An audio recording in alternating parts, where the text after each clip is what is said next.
Assalamualaikum warahmatullahi wabarakatuh. WhatsApp para maleser-maleser internasional. Apakah ente masih istiqomah di dalam kemalesannya dalam berbuat maksiat? Alhamdulillah kalau ente masih istiqomah. Sengaja ya gue lambatin nih kemarin soalnya ada yang komen begitu. Ini orang si botak maksudnya apa sih? Masa istiqomah di dalam kemaksiatan, maksudnya tuh kemalesannya untuk berbuat maksiat, ya kan? Semua orang yang berbuat maksiat itu rajin, ya rajin berbuat maksiat. Makanya ente kalau misalnya dikatain males itu nggak apa-apa, nggak masalah. Rata-rata tuh kalau orang pintar tuh pada males-males. Penelitian psikologi itu, ya karena orang pintar itu biasanya kerjanya tuh pakai otaknya. Makanya lu lihat aja tuh, rata-rata kan orang-orang Yahudi tuh pinter-pinter ya, pinter, makanya dia malas kerja. Jadi pinter ngibulin orang, pinter bikin retorika, pinter adu domba, pinter bikin doktrin. Saking pinternya banyak akhirnya tuh budak-budaknya dia. Ya gue balik lagi ke sono dah.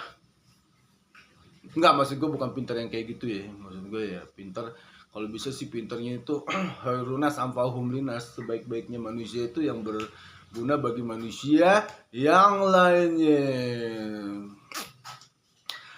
Waktu itu Pak Kiai Gus Puat Pleret tuh pernah ngomong ya, Balawi itu batal jadi zurah Rasulullah itu ada 4 hal. Satu, dari kitab nasab, kitabnya Tasik Kiai Imanuddin itu nggak bisa dibantah.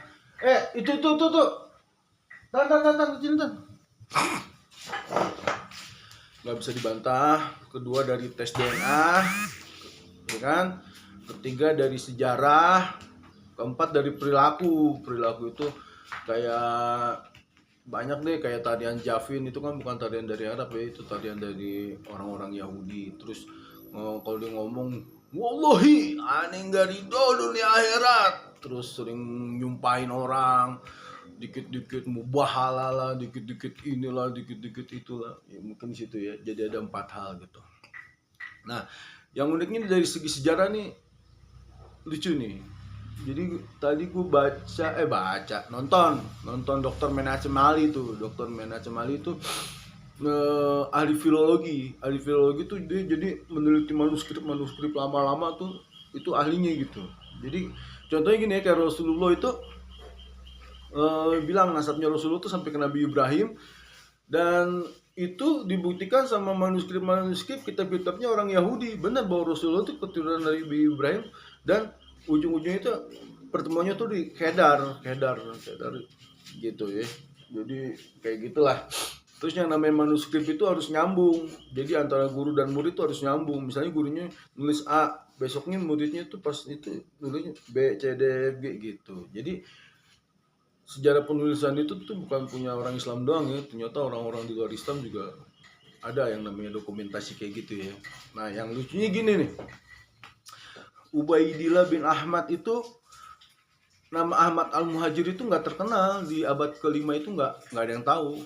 Taunya itu Ahmad Al-Abah gitu. Maksudnya Ahmad yang hijrah ke arah timur gitu. Nah, penulisan Ahmad Al-Muhajir itu tuh baru ada tuh di abad ke-10. Kalau nggak salah yang nulis kitabnya itu Habib Ali As-Sakron gitu. Ini menurut Dr. Menachem Ali nih, gue cuma menyampaikan doang. Kalau lu pengen penasaran lebih detailnya lagi, ya lu tonton aja gitu. Nah, akhirnya kenapa dia dibilang Al-Muhajir gitu? Beda sama Ahmad Al-Abah gitu. Jadi Ahmad yang hijrah ke timur gitu, ke timur, ke arah timur. Jadi Ahmad itu hijrahnya ke arah timur. Nah, kalau Al-Muhajir itu hijrah doang. Hijrah itu bisa kemana-mana, nggak ke utara, nggak ke timur, nggak ke selatan, nggak ke barat, nggak ke tempat yang mana gitu. Akhirnya gue lihat tuh di Google Map tuh, ternyata kan Ahmad Al-Abah ini nih, Ahmad Al-Muhajir ini kan dari Irak nih. Irak, dia hijrahnya ke timur. Ada yang bilang ke Indonesia, ada yang bilang ke kemana, ke Kamboja, kemana, pokoknya ke arah timur lah. Nah, gue lihat Irak itu di utara, Arab itu di tengah, dan Yaman itu di selatan. Jadi kalau misalnya Ahmad Al-Muhajir itu hijrah ke Yaman, dia bukan hijrah ke timur, nggak sesuai dengan manuskrip yang abad ke-5. Gitu loh ceritanya. Makanya dinamain Ahmad Al-Muhajir. Jadi pindahnya ke mana-mana. Nah, dia itu ngarang cerita bahwa Ahmad Al-Muhajir itu jadi pindahnya ke selatan, ke Yaman. Ini ini menurut pendapat gue loh. Bisa benar, bisa salah. Jadi gue terus disuruh sama Pak Kiai, ini jangan sampai kendor masalah nasab ini gitu loh. Akhirnya bener kan, ternyata Ahmad Al-Muhajir itu tuh nggak ada di abad ke-5 manuskripnya, yang ada tuh di abad ke-10. Nah, terus Pak Kiai itu di konten selanjutnya bilang bahwa Bani Alawi yang sekarang itu ya korban dari kebohongan publik kakek moyangnya dia gitu loh. Tapi korban yang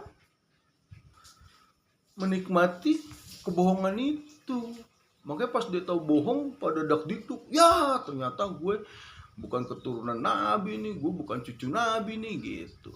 Tapi dia tetap kekeh pengen diakuin bahwa dia itu cucu Nabi. Biar apa?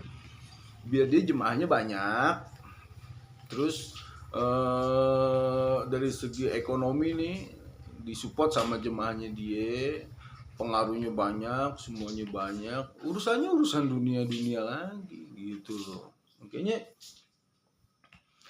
ini yang paling bahaya. Kalau dia cuma ngurusin urusan dia, makanya kan dari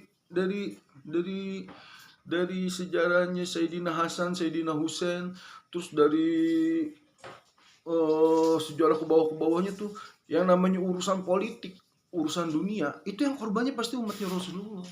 Serius. Sayyidina Hasan diracunin sama istrinya sendiri yang diiming-imingin pengen dinikahin sama Yazid bin Muawiyah.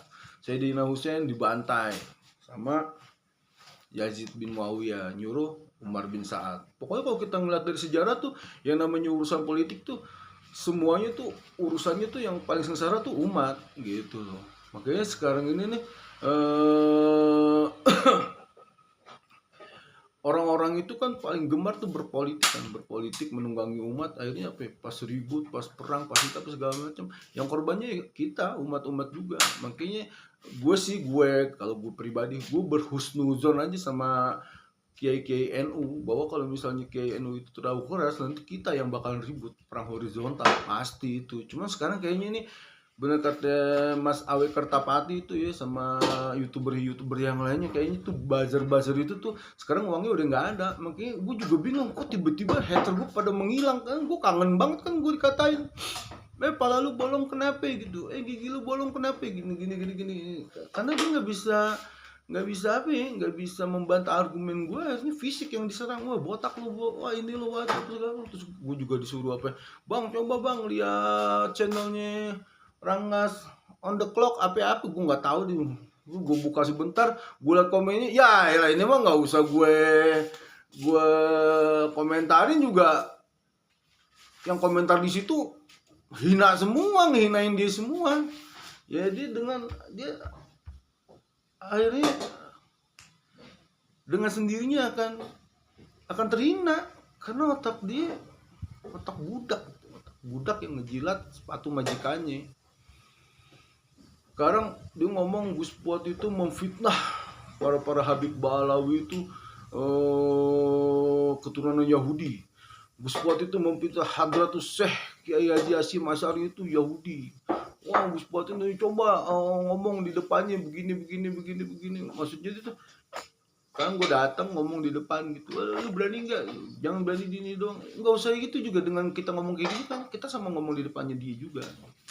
Ya malum lah otaknya terbelakang kayak begitu, nggak usah dikomentarin. Kayaknya juga dia mampu sendiri.